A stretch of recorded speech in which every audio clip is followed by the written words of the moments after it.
Hello and welcome back to our continuing adventures on the Let's Defend platform. Before we go too far into what we're covering today, I want to kind of sideline.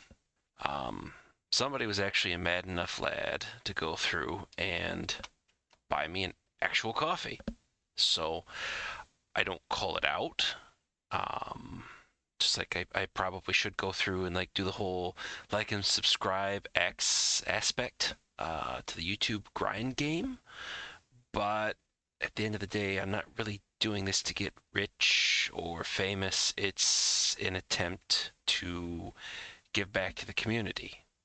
And so I'm not going to say no to having someone buy me a coffee. I'm assuming that they were in a good enough position that they could. So I wanted to start this out with a shout out to Garrett and a thank you. This is literally the first time I have made money doing this. So, I probably should move this around to actually like have it take up a portion of the screen or something else like that. But thank you, Garrett. It is greatly appreciated to know that hopefully this is, if not entertaining, then at least educational to the point that you felt that it was worth $5. And again, I don't bring it up to sit there and ask for more. It's not the case. It is all strictly, somebody did something nice. I wanted to thank them. And since, I didn't dox them because the email address is there, so I may sit there and reach out and actually sit there and say thank you in that particular portion. So I guess as to whether or not if the email reaches you first or you catch this one, again, thank you.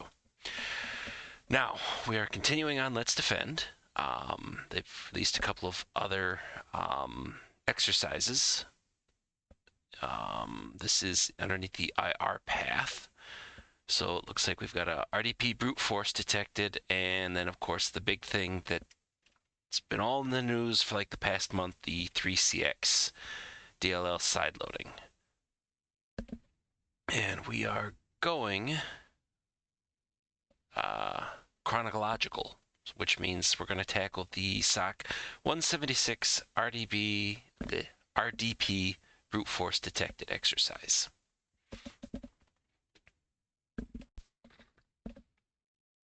More coffee. All the coffee. Okay.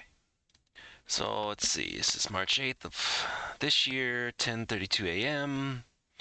Level incident responder. We got a source. We got a destination. On the host name Olivia with the username Olivia. RDP allowed it. 5 RDP login failures with the same username in 5 minutes. I checked the RDP logs and saw failures, but I could not understand if the brute force attack was successful or not.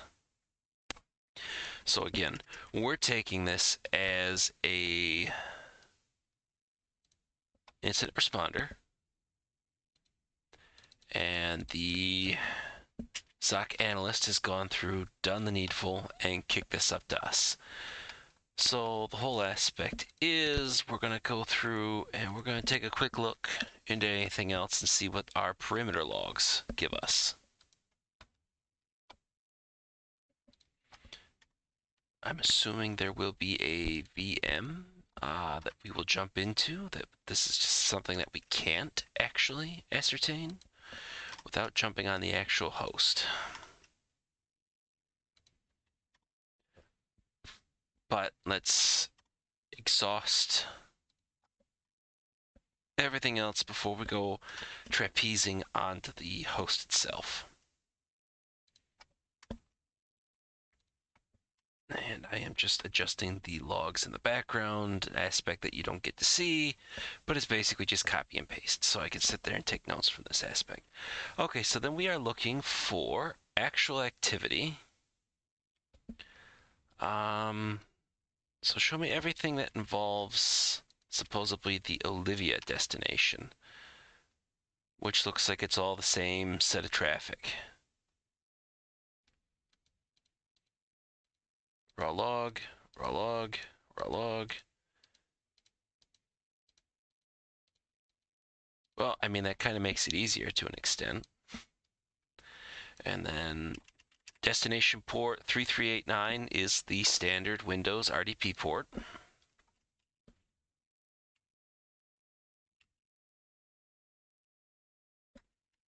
just making a perimeter log file. Okay. And we've got all verifications. So now let's pivot. As opposed to anything else, to the Olivia host. What about anything at all from this supposed?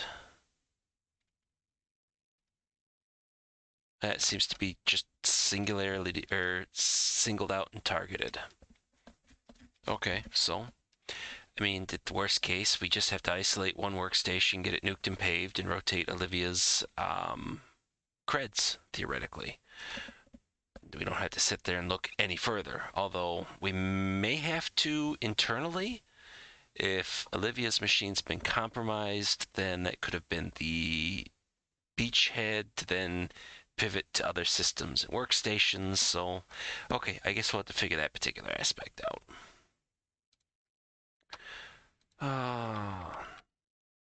And if this searches and breaks down 172.16.17.66, which is exactly what we had in the perimeter logs. So, okay. That's good. Browser history. And we are looking, this is going to be what? March is the third month. So, and then I think the way this is set up in terms of log, it's day, month, year. So, localhost, app contest hospital, Stack Overflow, except we're only looking for things theoretically that line up with March 8th. So do we have any March 8th events in here? 15th, 14th, the 4th, the 11th, the 6th, 28th, 8th. At 1341. Okay, so then we're going to come down here. I'm going to subdivide this as browser history, and we have a singular hit so far. So I think what I'm just going to do is just going to Control F. We're going to pop in 08 period 03 period 2023. And we will see what else shakes out. And then I will go through and put these in chronological order. Looks like there's only 4 matches. Actually, so far they've all lined up chronologically, so I mean, I can't really complain. Some of the work's taken out of this. Okay, now any of this during the specific time frame of looks like 1031, although the event time list says 1032, so we'll say about 1030. Let's see, so going over, we had 716, 1341, doing the conversion, that would be 141 for those that don't do 24-hour time. 1902 would be 702. That's PM, so outside of the window. And then the last one was 2256, and that would be 10:56 p.m. Nothing during the window, although we've got 3 entries afterwards.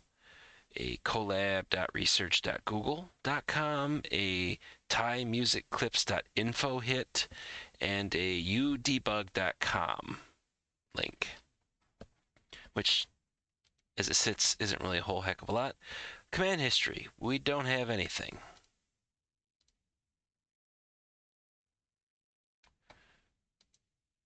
Okay, and then we need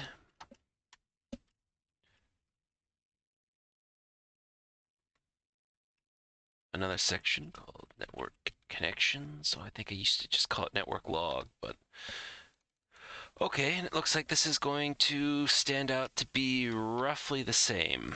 So we've got the 1341, which would be collab.research.google, that would match. And this has got 5 matches, though. Okay. 1902. And that's going to, so time music clips, except 1.1.1.1 is going to be what? Cloudflare's DNS. So it must have tried to go through and look it up. And then we've got at 2256. So that would be the udebug. And then we should have, what else? At 716, okay, another Google IP.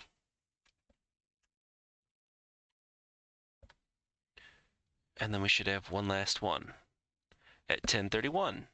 Hey, there's our old friend. So let me put those in order. So then we have the 4 hits that we had with the browser history all line up. We've got corresponding network connections to that browser history, so that worked as expected. And then, of course, the added bonus at 1031 is, again, our 18.218.132.237. Or in other words, the attacker via RDP. And so by this particular point, we've kind of gone through and used up everything else. I mean, I do not see any sort of indication in here of... Let's see if there was any potential attacks to internal systems. So we got only 7 hits. So 172.105, but I don't believe that any of the systems... 217, 105, 64. All right, let's just verify this. 172, 16, 17, or 15. It's 10.15. But yeah, none of these look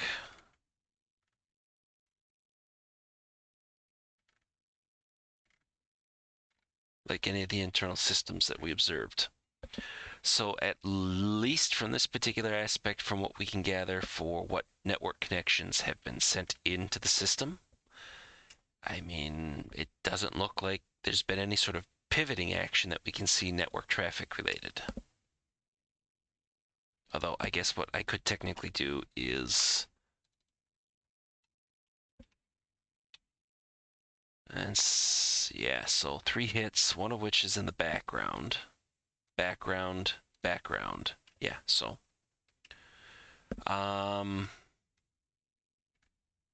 we'll just give it a quick skim because I think there's also a Class C that's used, the 192168, as I was looking through the list of different systems that are attached, and I'm not seeing any of that either.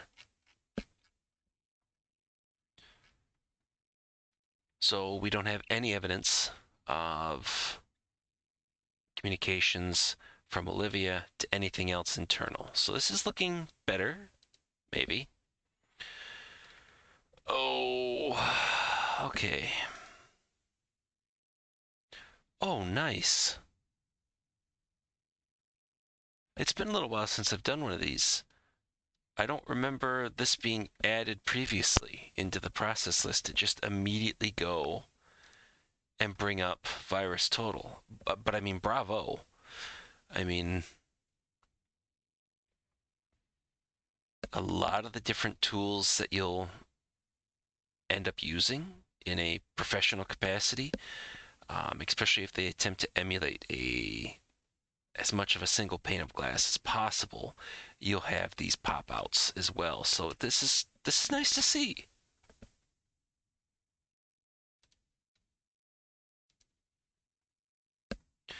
And so effectively, we're just looking for anything that looks potentially odd or stand out.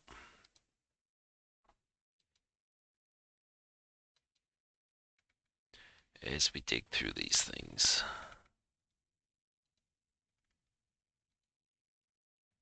'Cause, I mean, you would be surprised sometimes as to some of the crap that's just dumped onto workstations.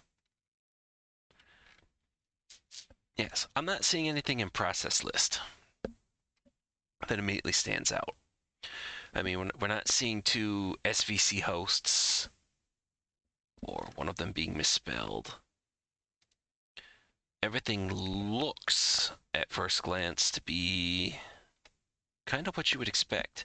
So then we are, oh man, Olivia, what did you have to do in order to get an entire Windows Server 2019 instance assigned to you? What do you do? Are you a developer?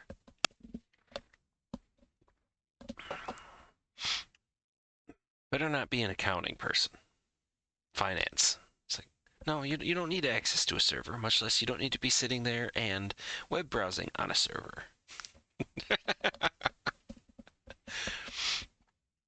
Oh. Oh, wait, and then there's a sandbox portion, too? I guess it has been a while. Apparently, I haven't been paying as close of attention as I probably should to the notifications as they come out.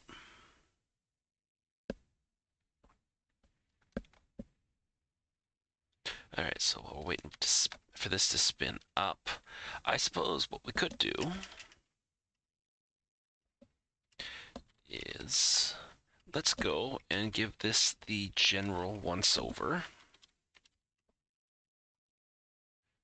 And of course, everyone's going to have their own preferred tools, but I tend to have the best results with Talos Intelligence, VirusTotal, and Alien Vault's OTX. But there are plenty of other open source sections of intelligence and information you can sit there and pull from.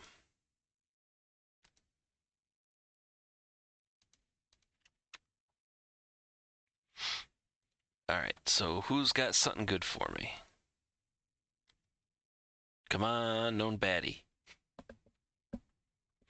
But if I'm gonna guess, it's probably gonna be something like what? No, Amazon. Okay. And so all that stuff's gonna be whitelisted.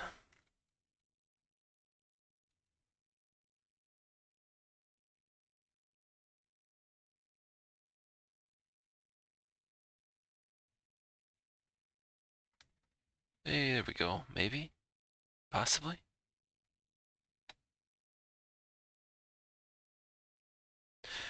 Neutral, unknown web rep. All right, so then the most we know about this quote-unquote attacker is that they used an Amazon instance or came from Amazon infrastructure to go through and attempt to make logins.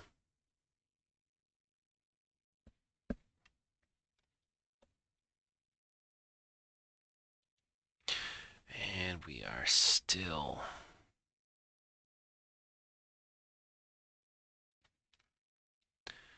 waiting on this.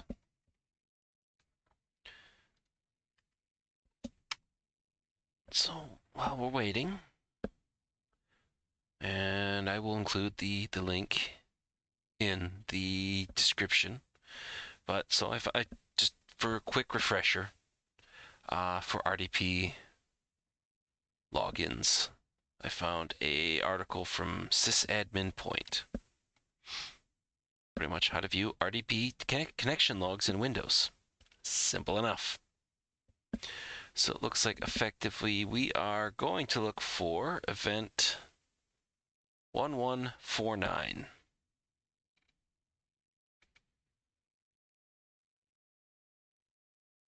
And that should give us all RDP connections to the system.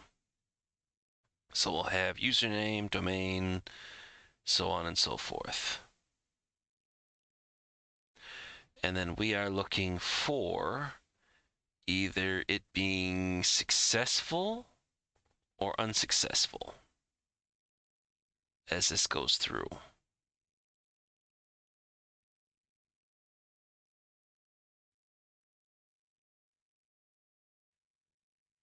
And I would have to imagine at some particular point it's going to include the source computer IP address. So yeah. So 1149 is where we've got to go with this. Okay, and we're just gonna 9 hours. Well, hopefully I won't need that.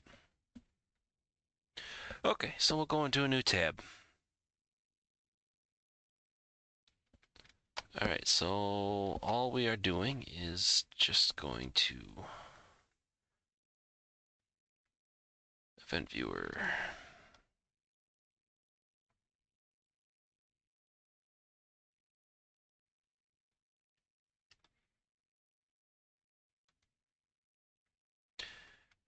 Which one specifically am I grabbing in all this?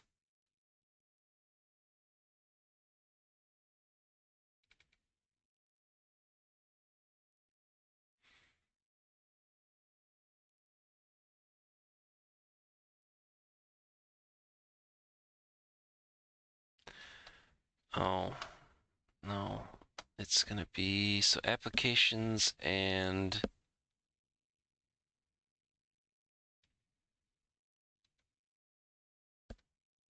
what is it? Microsoft, Windows, what terminal service?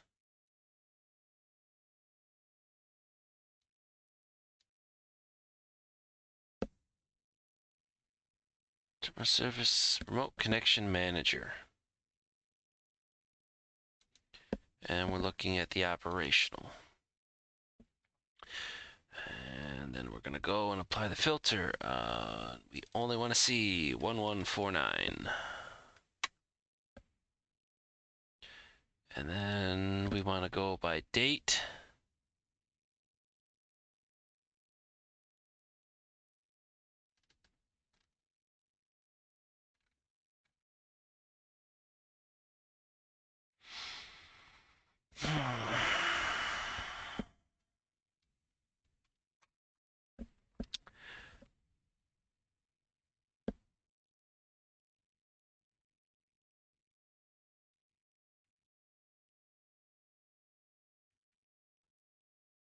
Well, isn't that interesting?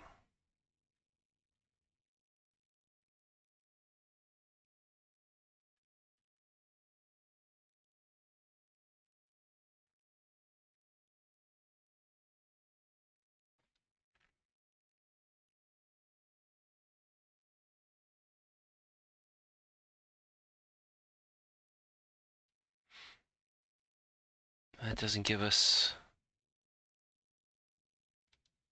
clear filter.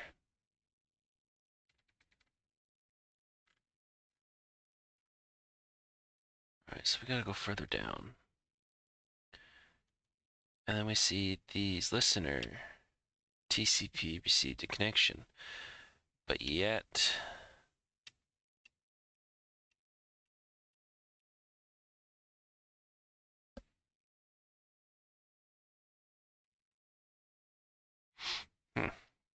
so we get that, but that doesn't give us jack, and it gives us literally jack and crap.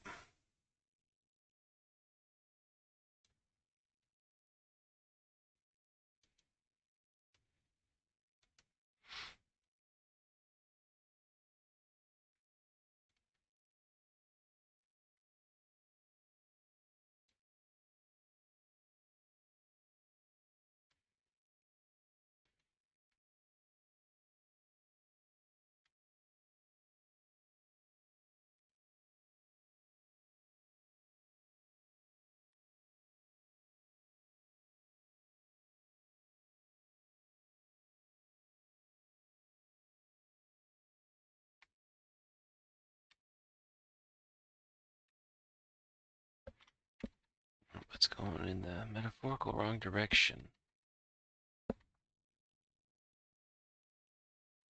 Assuming that we're going to see anything during the time frame that we're looking for. Audit failure.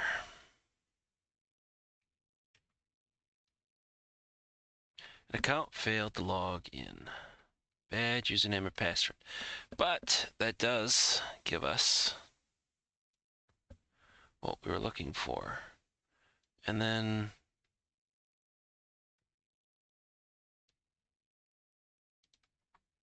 so login failure, login failure, login failure.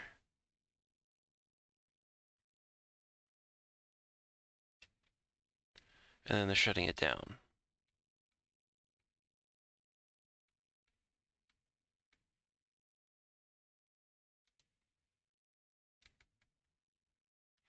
Bad username or password.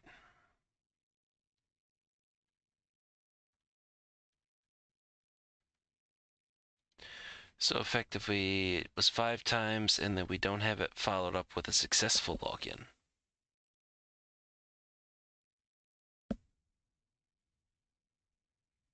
So if we filter the current log, and if 25 is account failed to log in, 4624 should be successful logins. And then we're looking for any sort of successful login during the time frame, which we have none.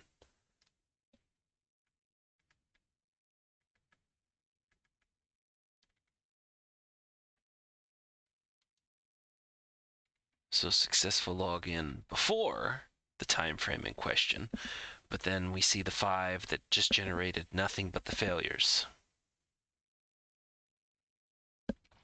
And so what the big problem with this,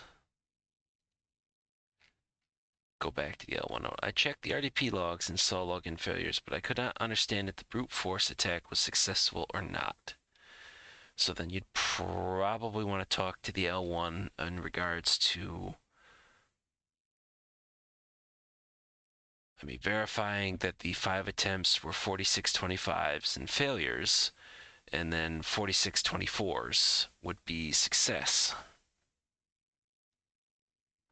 There is literally nothing out of those 5 attempts.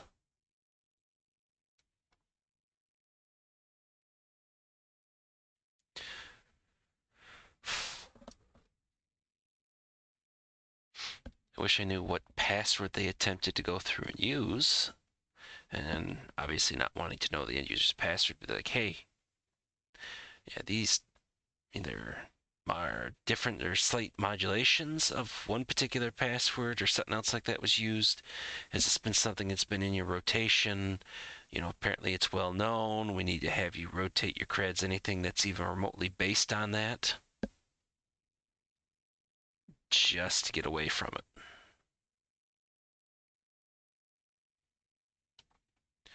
So yeah, I don't see anything in here in terms of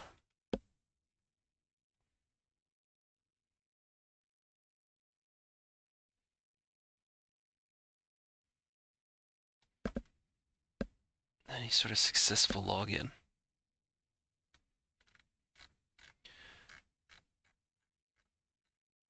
So that was underneath the remote app and desktop connections, and then the operational. But it looks here there could also be terminal services - local session manager.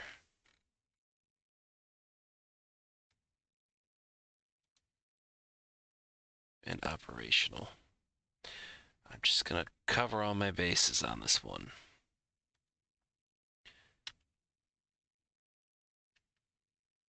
Disconnected. And notice we don't have anything that actually shows up during the time period in question either.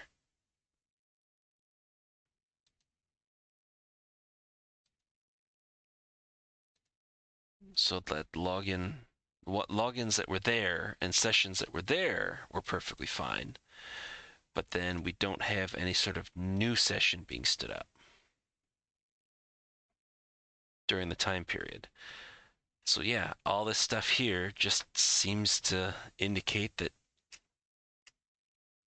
they were not successful.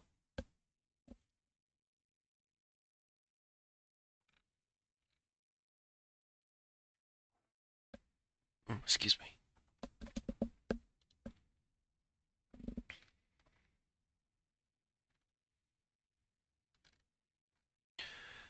So I don't really see any sort of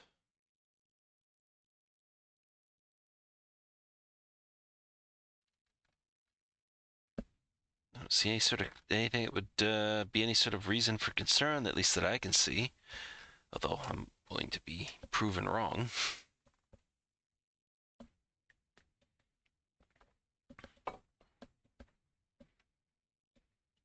But given the fact that, okay, we don't see any sort of additional processes spun up, we don't have any other alerts centered around Olivia and around this time frame,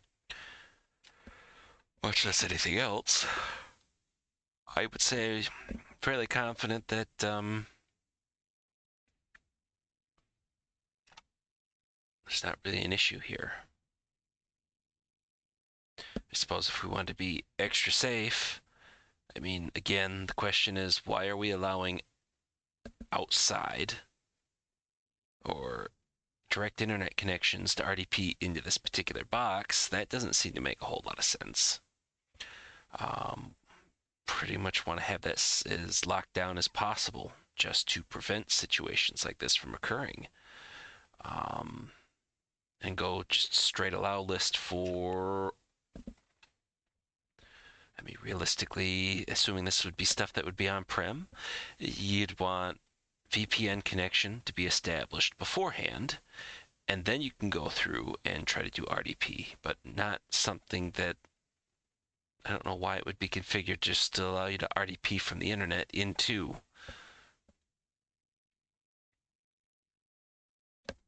But it might recommend changing the password given the fact that someone just sat there and shot 5 rounds at. I mean, I don't know how long Olivia's had the password on the network. So, I mean, it would be something else to sit there and take a look at and see about attempting to change and adjust.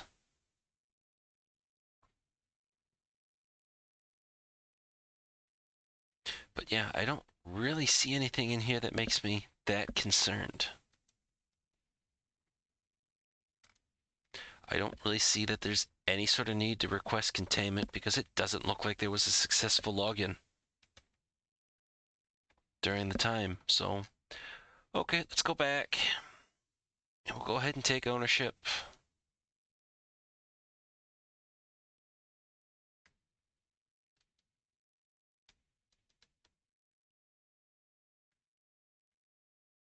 Then we'll start the playbook.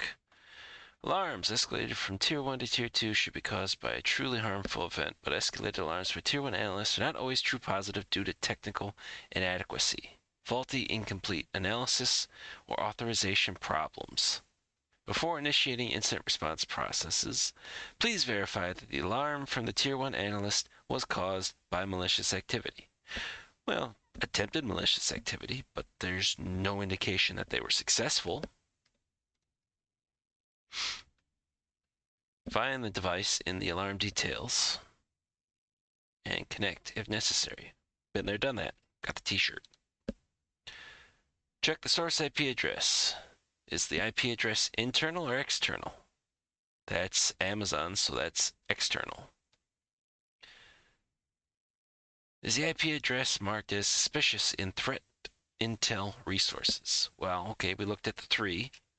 Virus total, Alien Vault OTX, and Cisco Talos. They didn't have anything bad to say. More so the fact that they're probably mostly whitelisting Amazon.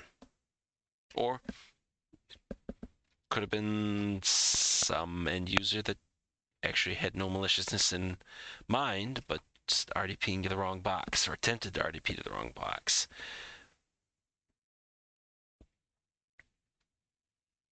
Oh.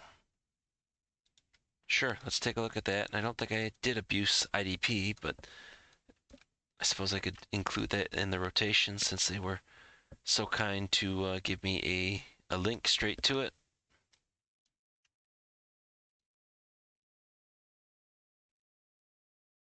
And of course, Giant Shock. Nothing there. And of course, let's just cover everything.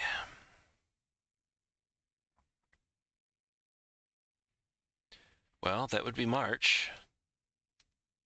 Type spam, data source anonymous. So now this comes down to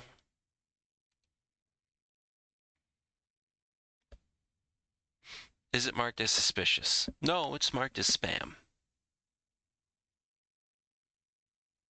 At least in the threat intel. But everything else is pretty much countermanding that in terms of just, yeah, no. So I'm going to go with majority on this one.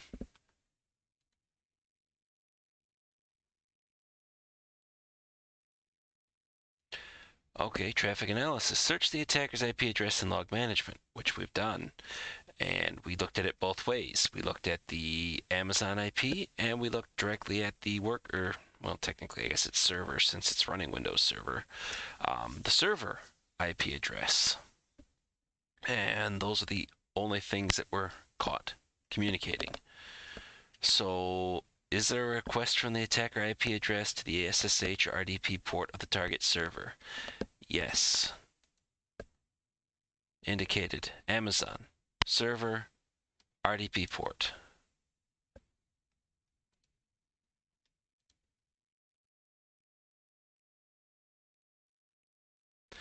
And okay, here's the. I swear I did not work ahead on this one. It's just the typical aspect. You're going to try to look at it from both ways to see as to where the stuff goes. And I did not know this was going to actually be a question, but it's legit. You want to take a look at it from coming in and going out.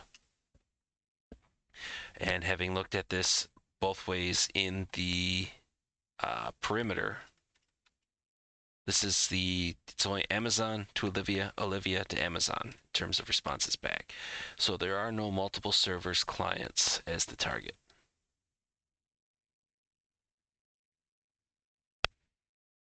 Okay, endpoint analysis, which we were just doing. Oh, and then they break it down right here. 4624 account was successfully logged in. 4625 account failed to log in. Or basically how to go through and look through the stuff inside of Linux. That's actually a nice part. So I'm going to add that as a note into my thing here. Successful login after login failures from the same source, the same indicate the brute was successful. Was the brute force attack successful? No. There is no threat yet.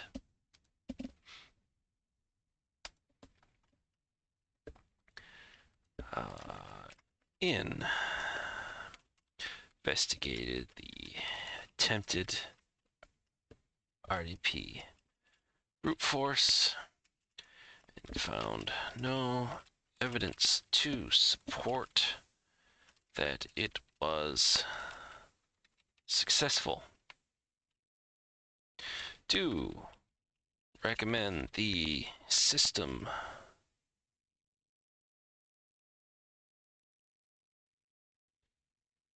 have RDP locked down / allow list applied.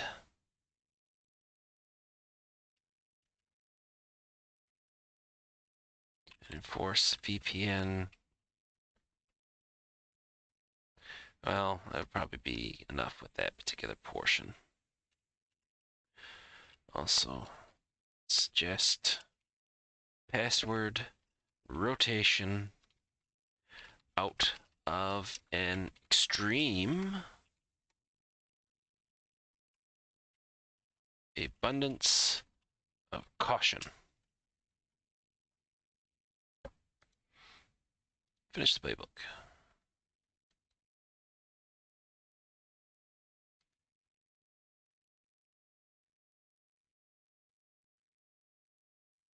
And now I just wish I'd gone and copied and pasted that, or just copied it so I could just paste it in with the note. This is false positive. RDP brute force was not successful.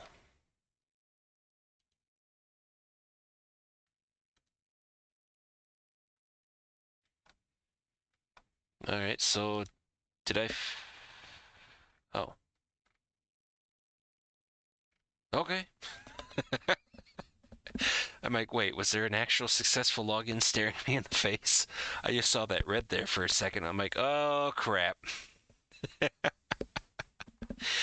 But I mean, nothing's guaranteed. I am only human. I will make mistakes. But so apparently we were on the money with this, which good. I guess I can keep my day job.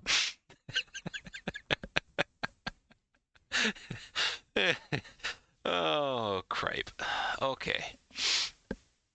So yeah, we got all that particular portion. So is there a write-up that's already been done? Oh, no.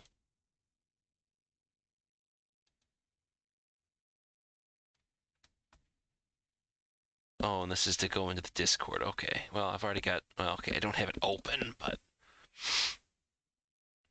so yeah, this was a nice, fun refresher after having taken a break from going through and doing the practice exercises like this.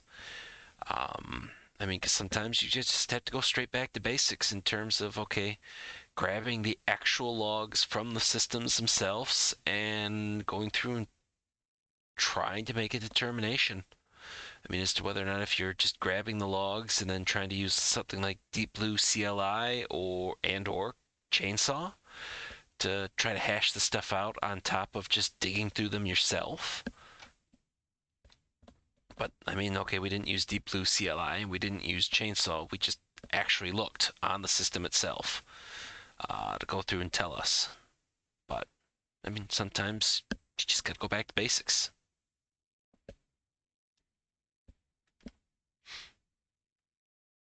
Editor's note?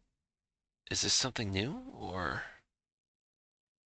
Oh, okay, this is then their internal, the official. Okay, so verify alert, checking available logs, determine if the attack is successful. So they did log management and they looked.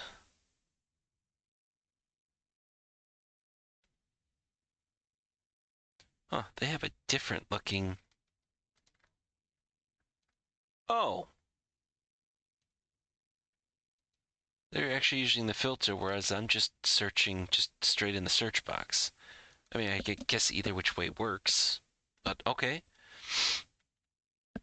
And do the same particular portion. They go through, okay, they did virus total, and they've gotten that particular aspect. Abuse DB, and of course they have the aspect. Okay, good. So they are covering it that it is in the platform's threat intelligence feed.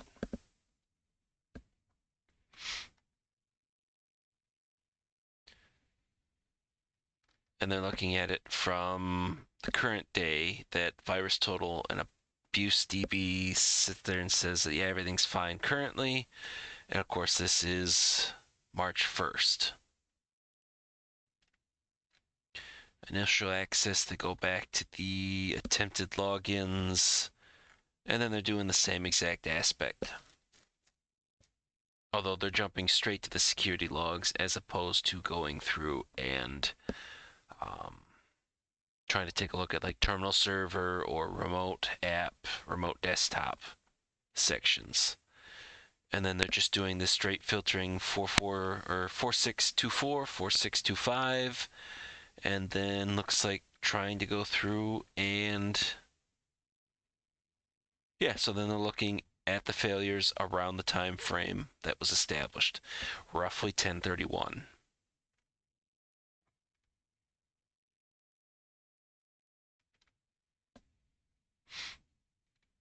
Yep.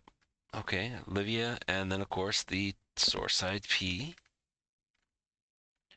And then they're doing 264, and then of course they're showing the same aspect where then there is no successful logins during the 1031 time frame. Device was not compromised, no possibility for with lateral movement, no need to isolate. Yes. Services that provide remote access should not be activated unless it is mandatory. Yes.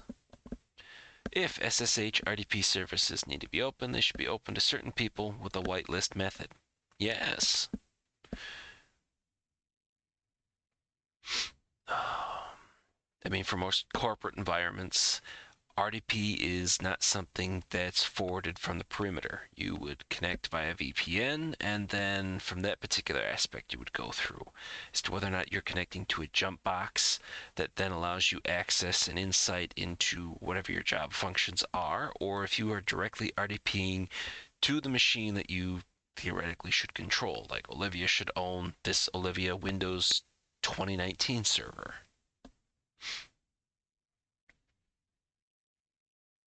In order to not be affected by leaks, usernames and email addresses used within the company should not be used in personal accounts. Yeah, but I mean, end users.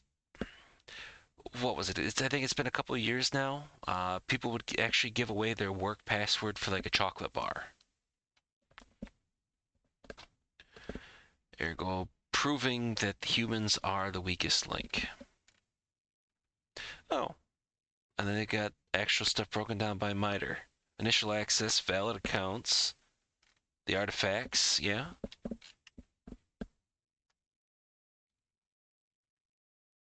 No, all in all, very good warm-up to jumping back into the things and working through these practice exercises. I did check, and there was nothing else added underneath the SOC analyst. I'm sure more stuff's coming, but so then more than likely the next one will end up being the big boy, the 3CX exercise, which I think it was just latter half of the current week. It looks like Trading Technologies was the organization that got popped before 3CX. So they somehow got into Trading Technologies. So it's like a double supply chain hit. They did something to Trading Technologies that was ingested by 3CX, which compromised them and then worked its way down. Because I think the scuttlebutt was that 3CX at the time that this stuff had been going on, and it was fresh news, I think it was believed that they were throwing shade at like FFmpeg. But I don't know as to whether or not if they knew at the time that whatever was going on with that Trading Technologies aspect. But I'll see if I can't dig up more on that when we go through and do this one. So that has been SOC 176 EventID 126, otherwise known as RDP brute force detected. Again, on the IR path, not the SOC analyst path. And then another shout out to Garrett. And with all that being said, I will see everybody in the next video.